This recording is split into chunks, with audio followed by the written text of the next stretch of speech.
Well, this site's a little tight, but it's pretty. I did check before I put my slide out to make sure I had enough room. Can't get my awning out all the way though. But look at this. We got a nice picnic table, tent pad, an amazing view from the doorway. This'll do just fine. And then I did get Starlink out just because I want to put the cover up in the windshield and not be making Starlink hot. And there's Barb right over there.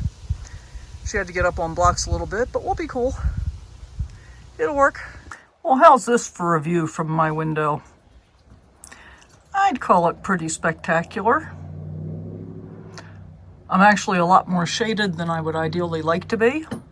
I could end up having to run my generator to be able to keep my power level up, but you know, whatever. I can do that if I need to. It's not that big a deal. But the view is spectacular, and I'm pretty level. So there's that. Wake up with the sun in our eyes. Sally forth, no need for goodbyes. Journey calls, let's roll the dice.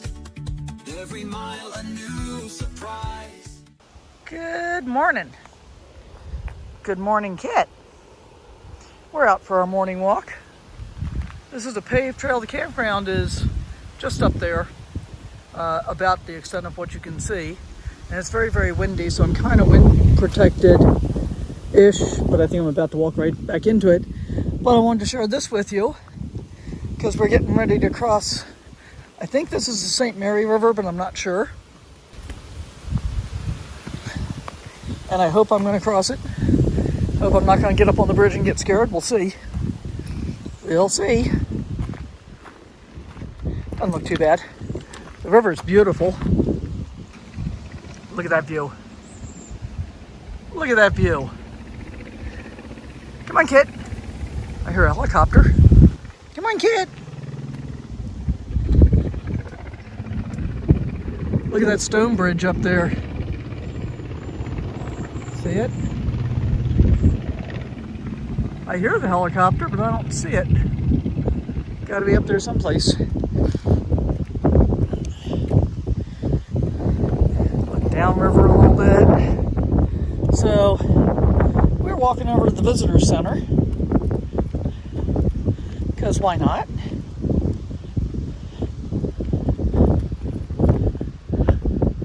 Of course, I don't have my passport with me, so I'm not going to be able to stamp it.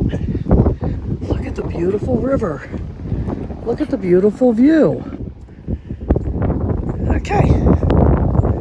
So this is obviously only a footbridge. We had a pretty good rain last night. It was very pleasant. It was funny, I hadn't seen any prediction of rain. I looked earlier in the evening, and then just as I got into bed, I looked out the window and saw lightning. I'm like, okie dokie. Oh, so there's an island here in the middle of the river. Several of them, actually. How beautiful. Okay, so from what I have seen of Glacier so far, it seems to be a worthy place to come. And I guess I should talk about the campground. Maybe I'll do that on our way back.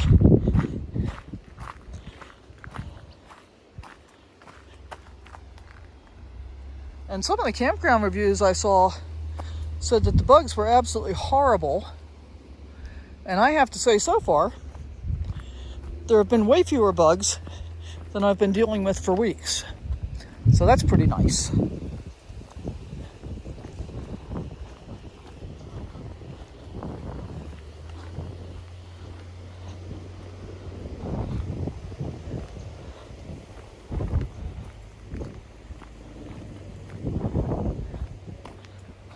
And I really wish that this were dirt instead of asphalt. It'd be easier for me to walk on. And I think they intended it to be handicap accessible, but the asphalt's broken up enough that it wouldn't be super easy with a wheelchair. So we got here yesterday and pulled into the visitor center, and Barb was a few minutes behind me because she stopped to look at the Overlook that I didn't stop at. And, what you sniffing, Sniffer? Wait, what are you sniffing, Kit? What you sniffing? Says it's just something I had to sniff. Just something I had to sniff, Mom. Because that's what he does. So, I was a little bit ahead of her. I pulled into the visitor center. Parking was fairly horrendous. Now, Barb can most times park in just a regular parking space because she's shorter than I am. But I can't. And so, I was very proud of myself for parallel parking my 28-foot RV in between two other ones on the very first try. But then I radioed her and she said she didn't see me, so she just went to the campground. I said, oh, okay. And I said that I had parallel parked. I thought I'd go ahead and go inside. Well, meanwhile, I said that. She turned around and came back. But I had decided, screw it, I'll come back later. So I was getting ready to leave, so we met in the parking lot, like right over here, and decided just to go to the campground. And as I'm walking over here now, I'm going to stop when I get to the parking lot edge and tell you exactly how far it is.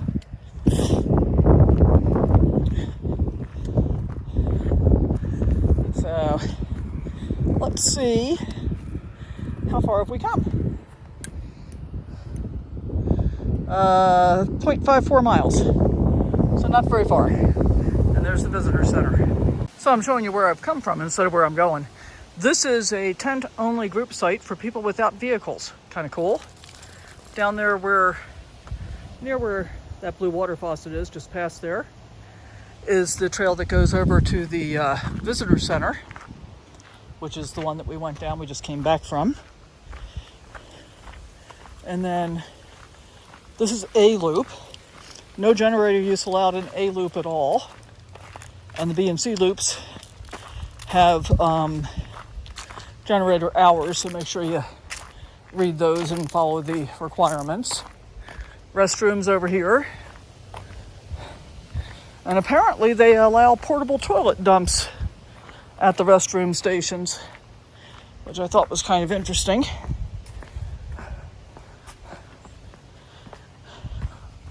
Very few RVs in the A loop, mostly tents.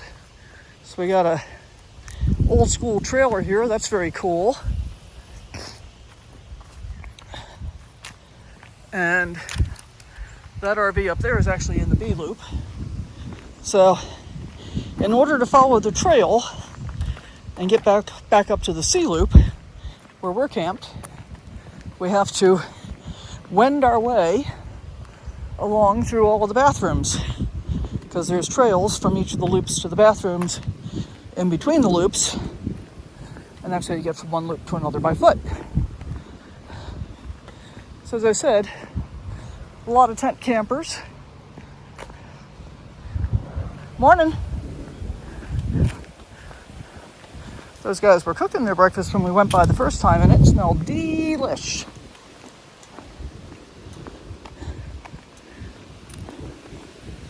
And as you can see, the A loop is still pretty wide open. And that was my experience when I was looking online to find campsites. Oh, there is a trailer over here. Cargo trailer.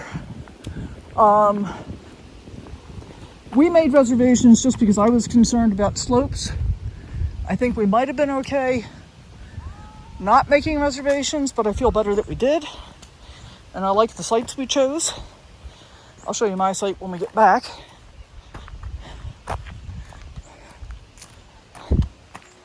So, another bathroom.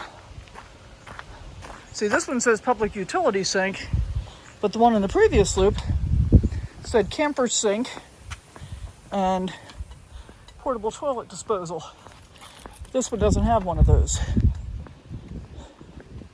So we're now up in B loop, and then we gotta get from B loop to C loop, and we're walking uphill to do it. So I think, let's see, do I turn left or right here? I think I turn right here.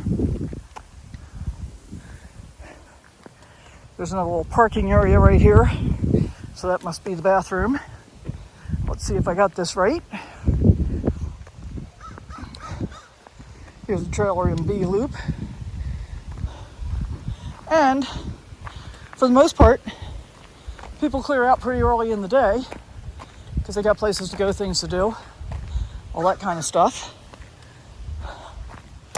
There are a lot of water spigots throughout the park, but they do not have threads on them. Let's see what the restrooms look like while we're here. So, restroom only. Smells nice and clean. Looks nice and clean. One of the reviews that I read, I think it was from like May, said that when they went in to take a shower, the bugs were covering their towel, their toiletry bag, basically anything they set down was getting covered by bugs. So we are still in the B loop here. I think I want to go left this time. Let's look down this way. Yeah, there's basically nobody here. I see another dumpster down there. Check out that view. Isn't that awesome? Yeah. There's another bathroom. Sorry about the huffing and puffing, but I thought you might find it useful to get an idea what the campground layout is, because even though I studied it pretty closely on maps, it didn't really make sense to me until I got here. And in addition to all the water and all the trash cans spaced throughout the campground itself, there is also a dump station and potable water at the dump station. So that's cool. Okay, kid. Now, why on earth do people walk right next to a dog when I moved out of the way to give them plenty of room, to give him a wide berth? Things that I don't understand. And maybe it's helpful for you to hear me say that, if you see somebody standing still with a dog and they've moved off the path, then don't cut across the path. Give them a wide berth. Look at those pretty flowers. Very pretty. Lots of purples and yellows here. And as I said, I have not been having a hugely bad bug experience. So now we're back in C loop, which goes all the way up over there. Actually, it goes way over there. That's the shower house. There's another fresh water spigot. And then you can just see Barb's rig barely down here beyond this little copse of trees. And she's got a water spigot in her lot. So pretty cool.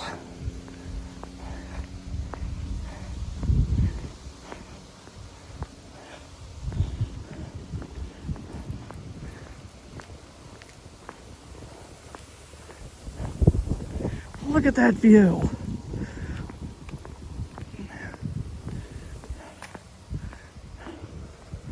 Now, normally, I would have taken this site on the right, which has no trees at all, so I get the maximum amount of solar. But this said, I think maximum 27 feet. This said maximum 32 feet. Neither one of them are very level. And I took this one because it was for a bigger rig, but I am squarely under the trees. So we'll see if I manage to get my solar refilled or not. But this is my site. Warning, we are in grizzly country. So we're gonna go all the way back here by the tech pad. Enjoy this view. And then we'll turn around and look back at the RV. So how's that for a nice site? I'm liking it. Lovely views. So I hope you enjoyed our morning walk. Alrighty. Now we gotta go see Barb so the kid can get his treats.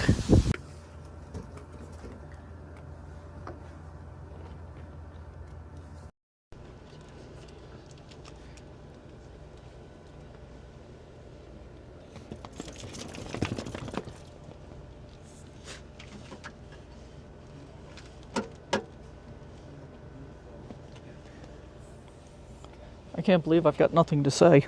Kit, move. Yeah, you can always talk over. I'm gonna have to because I had nothing to say. I guess it'll be a voiceover.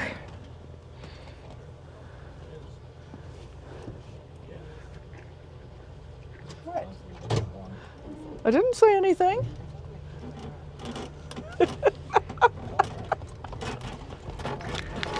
He said thank you. So when Legacy began working on the buses, they started from the winter of 2018 to 2019 with one bus. That was this bus here. So this was the prototype for the future of red buses. This bus got fitted with a 6.2 liter V8, brand new chassis, brand new suspension. They reinforced the frame even more, so the ride is much smoother. This is a really rough road to ride in some of our buses that have not been restored since 2001. So they did all that. They gave the back row an increase in legroom. They added a new sound system. They put 4 speakers above you where you can see them. They sound pretty well. Any complaints about the sound system is my voice in the microphone, not the speakers themselves.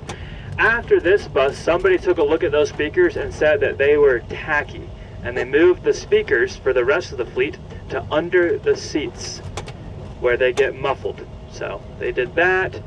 They added a center console. They put back in these instruments here between the driver's seat and the passenger seat that's more similar to what the bus originally had. The gauges don't work, the speedometer is close enough, but it's got the classic white W in it. So they brought that back. They did a couple other things here and there. The plan was to send Legacy 4 buses every winter until they finished up. COVID slowed things down. We made a couple changes to some of the finer details of the restoration. And we have, I think, about 10 more buses to do, and then we'll be done. And then all the buses will go at one time and get a new paint job. So the buses have not been repainted since 2001 or 2002. There's some places on this bus. The best example would be when the back door is open, you can see a place where the paint is chipped and you can see the wood. So you can know that it's still the original body. I think that's all I really care to talk about with the buses. There's a fantastic new book that was published this spring called Glacier's Reds. It's written by Ray Juff. It's all about these buses. He spent probably way too long researching for that book than was really necessary. On the cover of that book is this bus, Bus 81. So this bus is a cover star.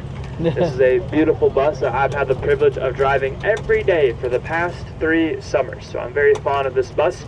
Either 2 days ago or 3 days ago, one of our lesser drivers hit something with my front hubcap, my beautiful shiny front driver's side hubcap, put a huge dent in it, and nobody has confessed to it yet. But when I find out who did it, they will never drive a red bus ever again. But I'm still narrowing it down between 2 people. So don't look at my front driver's side hubcap or I will cry, because I really like the hubcaps of this bus and now they are forever ruined. But it's a great bus. We should look at the left one though, right? The left one's all right. Okay. Well, not all right because it's on the left side, but Yeah, it's pretty but good. but it's the left is all right. Yes.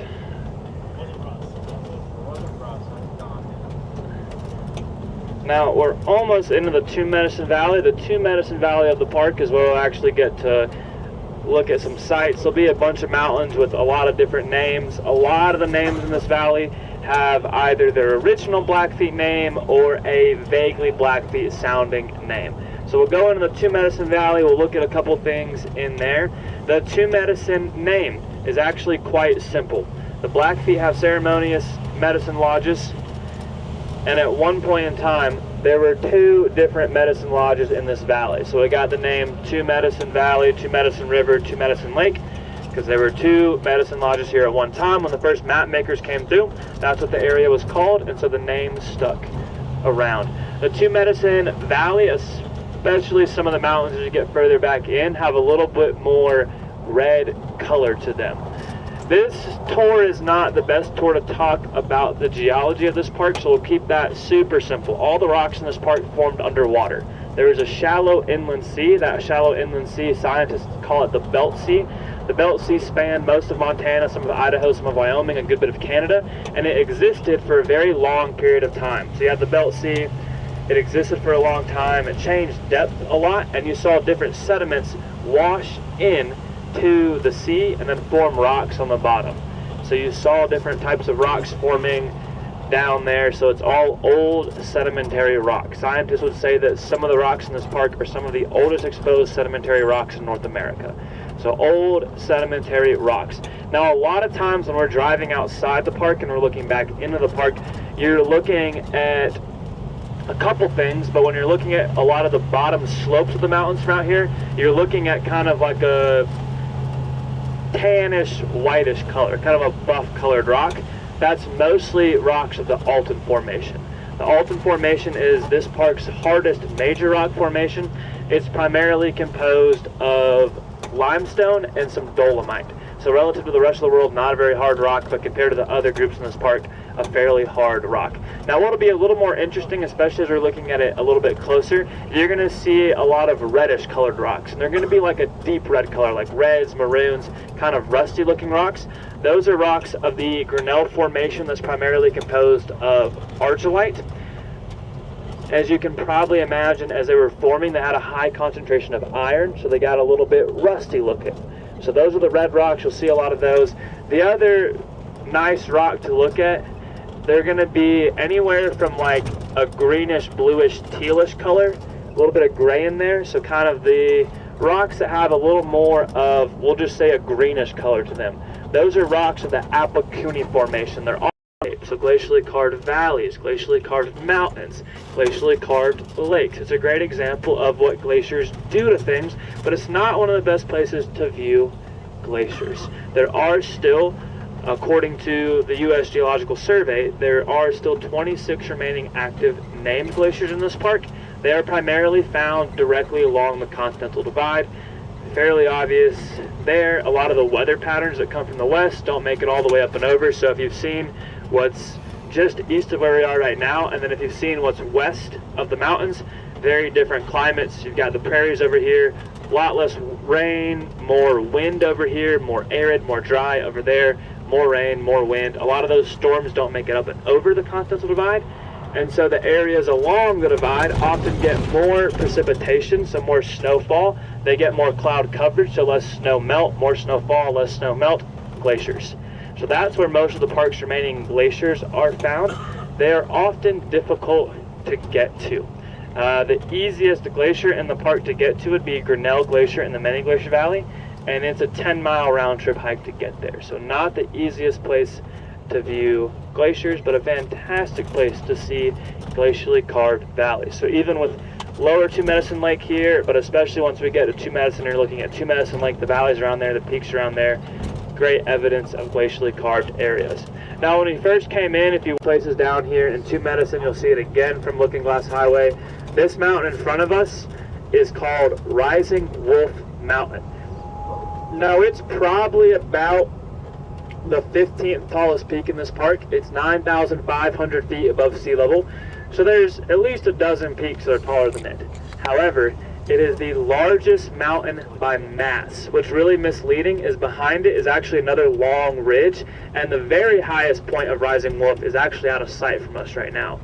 The circumference of that mountain, I believe, would be roughly, kind of depending on how you want to define the circumference of it, would be about 10 miles. Wow. There's a fairly popular hiking route. A lot of people will do this as a couple days, but for some people they'll swing it in a day or two, would be the Pittamakan Pass and Dawson Pass loop. So you would go around the back of that mountain to Pittamakan Pass, around the other side of it to Dawson Pass, and then come back down to the lake. It's basically just a loop around that mountain, and it's 17.5 miles. Obviously trails meander a little bit more, but it's a fairly large mountain by mass.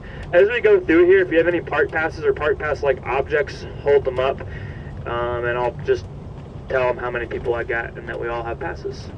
I've gone to other parks in this past when I was at a ski place. It was horrible. I had to ski every day. Who wants to do that? It wasn't even a nice place. It was Breckenridge, Colorado. So Poor guy. I know. The snow was really fluffy and powdery. Who wants that? Well, that's pretty spectacular. And it does look like it is coming right out of the mountain. It's not falling down from very high up. Pretty interesting.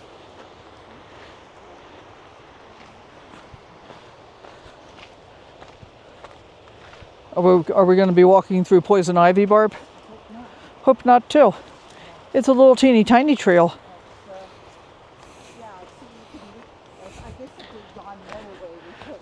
Yeah, but this is more fun. Yes, this is more like hiking. Yeah.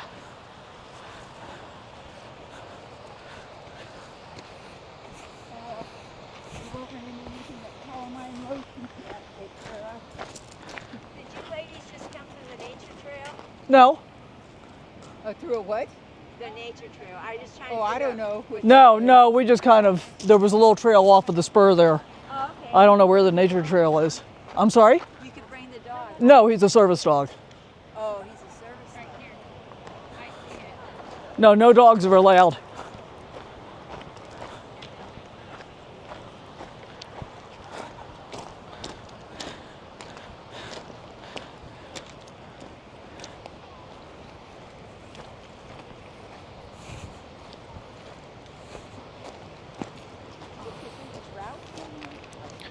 What's that?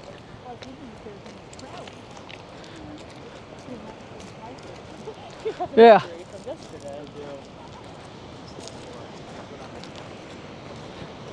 get my picture before my 20 minutes is up.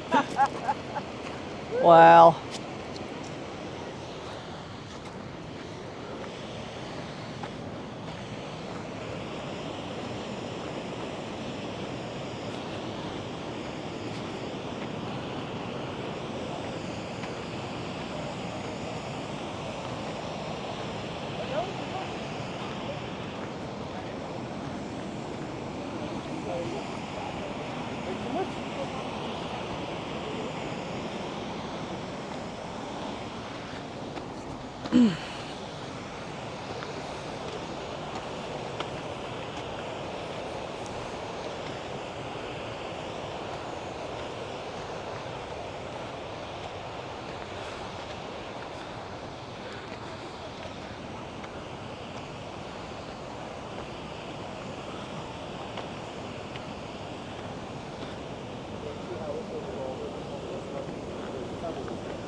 So here we are at the very breezy Two Medicine Lake. I gotta say, I'm really enjoying the red bus tour, even though we couldn't get the one for going to the Sun Road. Our tour bus driver, Patrick, is just amazing in his presentation and sharing the information about the area with us. Just very, very cool. The scenery is beautiful. The weather is pretty perfect.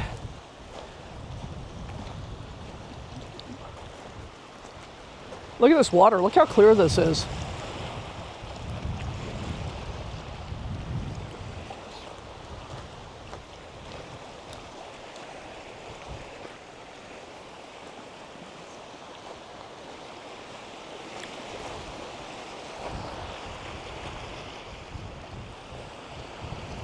Just beautiful.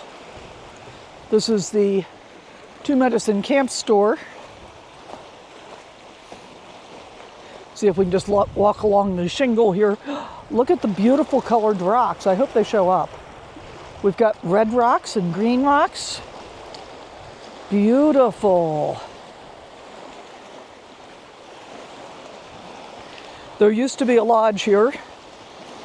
And part of what Patrick was telling us about that I don't think I recorded was the history of the early visitors to the park, which were mostly wealthy people that would get close on horseback, get close by train, and then continue on horseback. And they'd spend 2 or 3 weeks touring different locations in the park that included different lodges and some tent camps. I think we can go up here, maybe. And I mean, not an inexpensive undertaking. Now this is a little dicey, but we're going to do it anyway. Not an inexpensive undertaking overall. Well, we did it, but now we're... Yeah, I guess we're not going this way. Guess we're going to turn around and go back down here. Think about having to rent horses and guides and pay for the the tent camps and the lodges and all the people and infrastructure that it took to run those places. And even the tent camps had cots that had mattresses and high quality linens and people there to cook your meals and do all of those things. So pretty expensive undertaking overall. Here we go. I think I'm gonna get up this way now and go take a look at the camp store.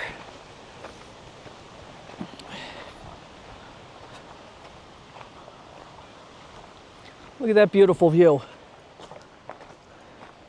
Just look at it.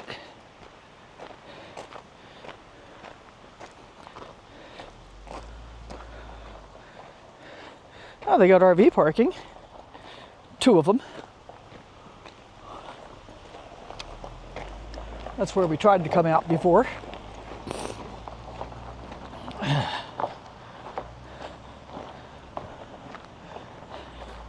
So the lodge is no longer here in operation, but the camp store is still here. Come, Kit. This is it. Bus number 81. This is our tour bus. Oh, and look, they've got one of these expensive Pendleton blankets in the back.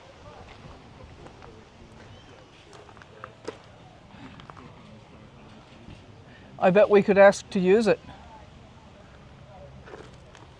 and cover up my cold knees.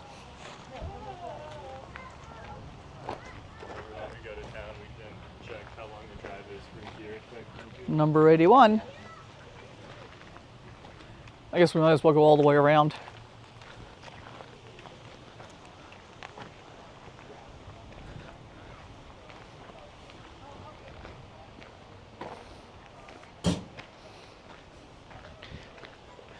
Hey Patrick, how do you feel about opening up the back door and showing me the wood?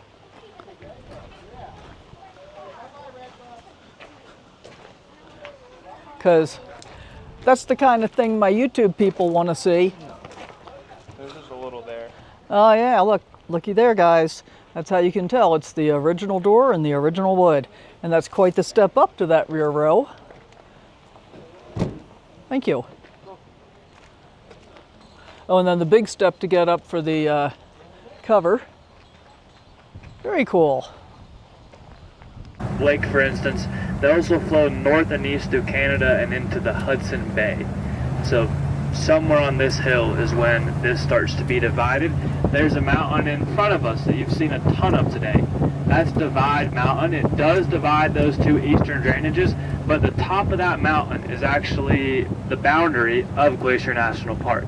So if you're on top of that mountain, you're in the park. If you jump off that mountain, you're outside the park. The main route up Divide Mountain spends the whole time outside the park until the moment you step on the top of it, and then you're halfway in the park. So that's Divide Mountain. It divides the park and the Blackfeet land and the 2 eastern drainages. There's a dirt road there that drives to the base of that mountain, so you can climb it without any of the boring walking through the woods. You do need a Blackfeet recreation permit to do so because that's on the Blackfeet land. And about a week and a half ago, the Blackfeet put on a race there. It was a half marathon where about 3/4 of the way into the marathon, you climb that mountain and then come back down and then keep running. It was put on by an organization that is trying to get ski racing equipment for members of the Blackfeet tribe, their youth. And it's ski-mow racing, so they go uphill and then back downhill on skis, which is pretty neat. I think sports are really important for the youth. They put that on. There was a 14-year-old from the tribe who finished 4th in that race, which I thought was pretty impressive. And there was a 7-year-old girl who finished which was pretty impressive because there were some people that did not finish that race, and all the money goes to their youth getting ski equipment, which is neat. That mountain was also a famous peak, or a favorite peak, of a man named J. Gordon Edwards. Edwards came out here in the late 1940s to study insects at high altitude. So he came out here to study insects, but in his pursuit of these insects, he instead fell in love with climbing. So he began climbing more and more mountains out here. He eventually took a seasonal job as a ranger out here for about a decade so he could climb more. And he was one of the first people to start looking for the best routes up these mountains, the safest and best routes up these mountains. He started writing these down in little individual pieces of paper. He'd hand them out to other rangers, other staff of the hotels, restaurants, and eventually that got compiled into the first edition of the Climber's Guide to Glacier National Park. It was written by J. Gordon Edwards. It was published by the Sierra Club, and it featured photographs from the famous photographer Ansel Adams. So Ansel Adams gave him 15 photographs to use for it that he had taken out here. Edwards was phenomenally creative at finding these routes up these mountains. He would find ledge systems and goat trails up these mountains where when you're at the bottom looking up it seems just impossible that anyone could climb it, let alone climb it unroped. The rock of this quality is of a horrible nature, so using ropes is generally not a good idea. Most of the time if you try to rely on rope protection, those ropes will just rip right out of the mountain. So you want to find good ways up the mountain so that you don't have to rely on ropes. Edwards was an active mountain climber all through his 60s, 70s, and even into his 80s.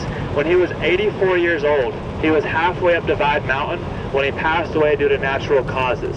He probably would have gone no matter what that day, so it's kind of poetic that he got to go in his favorite place doing his favorite activity up there on Divide Mountain. Now you can also see a whole lot of other mountains from here. You've got Divide over there.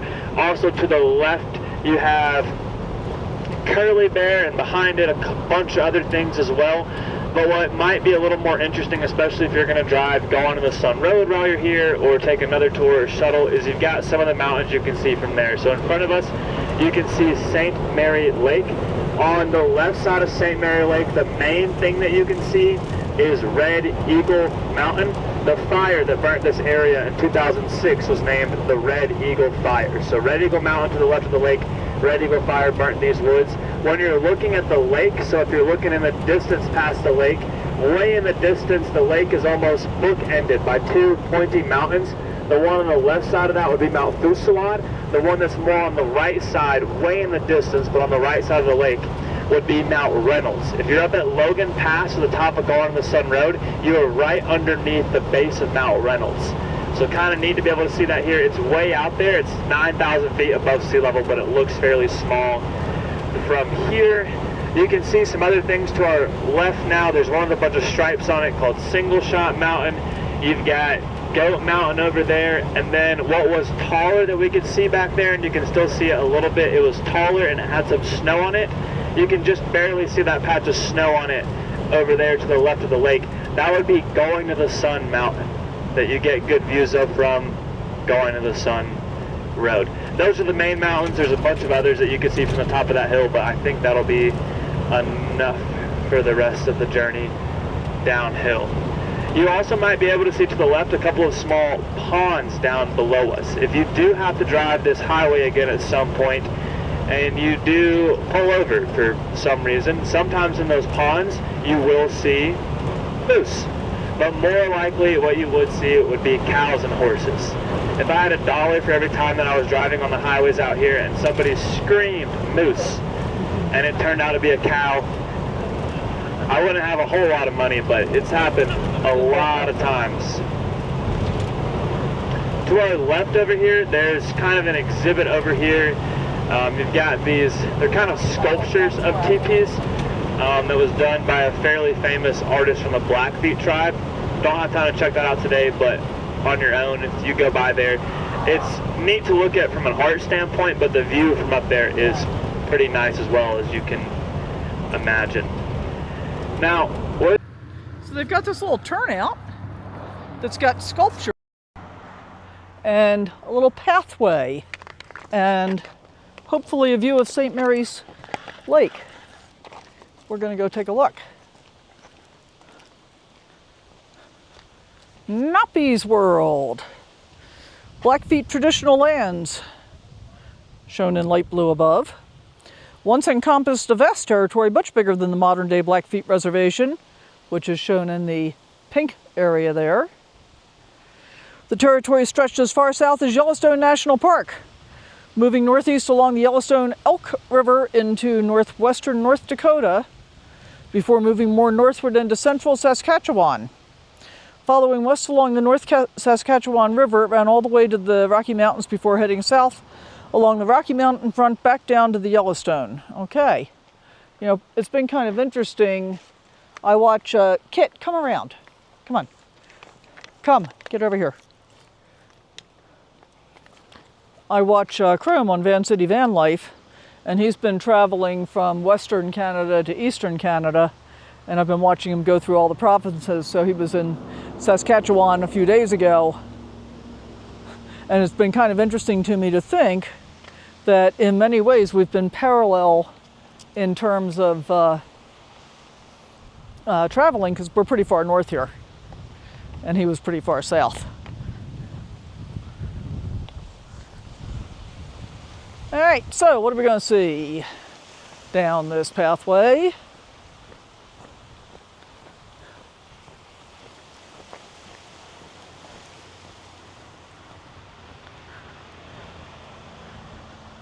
And while we're wandering down here, I guess I'll mention that if you have the opportunity to take a red bus tour, I'd say do it. Whatever one you can get on. And especially if you happen to get our driver, Patrick, he was really good. But I thought it was worth every penny. Pretty windy, hope you can hear me.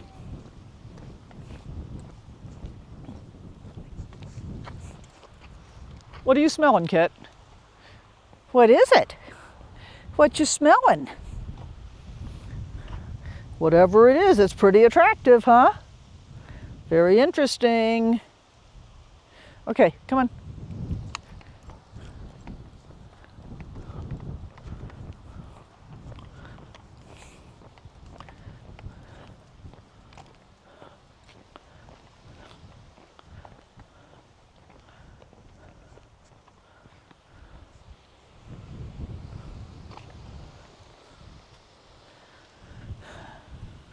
...2006 Red Eagle fire spread from Glacier into the Blackfeet Indian Reservation, burned over 34,000 acres. Wow.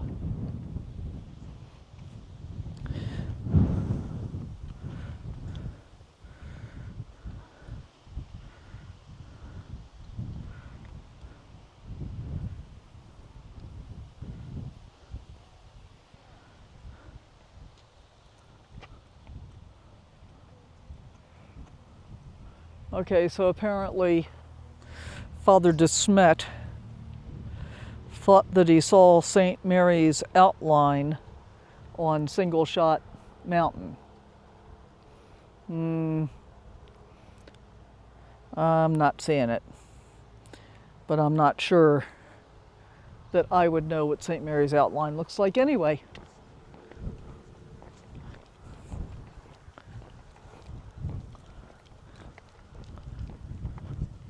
Sculptures are pretty interesting.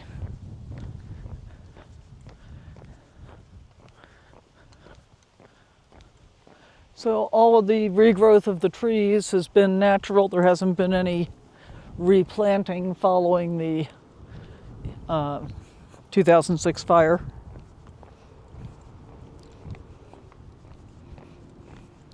Kit, come here.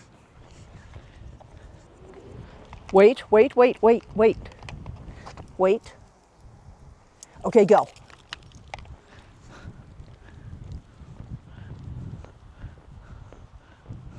He's so happy.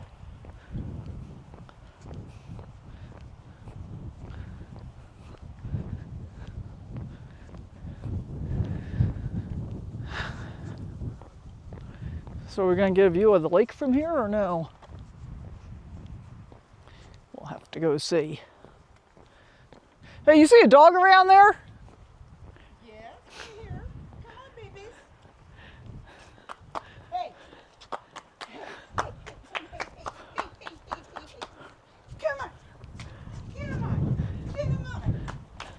He's going to get a little playtime in. Silly boy. Silly boy. What you doing, crazy? With the sun in our eyes. Sally forth, no need for goodbyes.